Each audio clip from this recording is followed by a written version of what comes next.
அனைவருக்கும் வணக்கம். நான் பிரபாகர், ஜோதிடர். ஓம் சிவாய நமக. சிவசக்தி, திருச்சிற்றம்பலம்.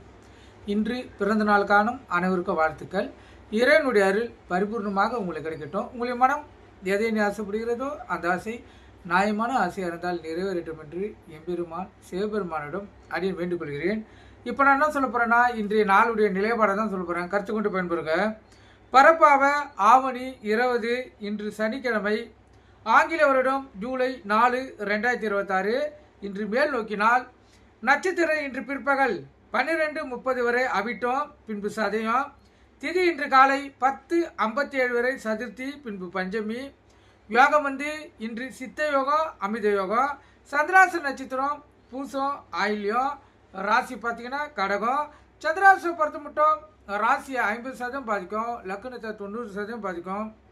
அதனால் இந்த கடக ராசி கடக லக்கணம் இன்று மிக கவனமாக இருக்கணும். வண்டி வாய்ச்சலுக்குள்ள மிக கவனமாக செல்லணும். போக்குவரத்து விதிமுறைகளை கடைபிடித்து செல்லணும். எக்காரத்தை கொண்டு வண்டி இயக்கிக்கொண்டு மொபைல் பெல்லில் பேசக்கூடாது. சிந்தனைகள் சிதறி விபத்துகள் ஏற்படுறதுக்கு அதிக வாய்ப்புண்டு. அதனால எச்சரிக்கையாக இருந்து விழிப்புணோடு இருந்து உங்களை தற்காத்துக் கொள்ளுங்க. நல்ல நேரம் காலை 7:45, 8:45, மாலை 4:45, 5:45.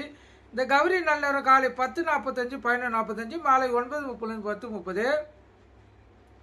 இந்த கௌரி நல்ல நேரத்தில் புதுமண தம்பதிகளுக்கு சாந்தி முகூர்த்தம் அமைப்பது, குழந்தை பாக்கி இல்லாதவர்கள் பயன்படுத்துவது, எந்த ஒரு நல்ல காரியத்துக்கும் இந்த கௌரி நல்ல நேரத்தோட சுபவரை சேர்த்து பயன்படுத்தினா வாழ்க்கையில் வெற்றி பெற முடியும். இன்று சனிக்கிழமை என்பதால் சனி பகவான் தான் ஓரநாதன், அவரே இன்று கதாநாயகன். சனி வரை பார்த்தீங்கன்னா காலை 6 to 7, மதியம் 1 to 2, இரவு 8 to 9.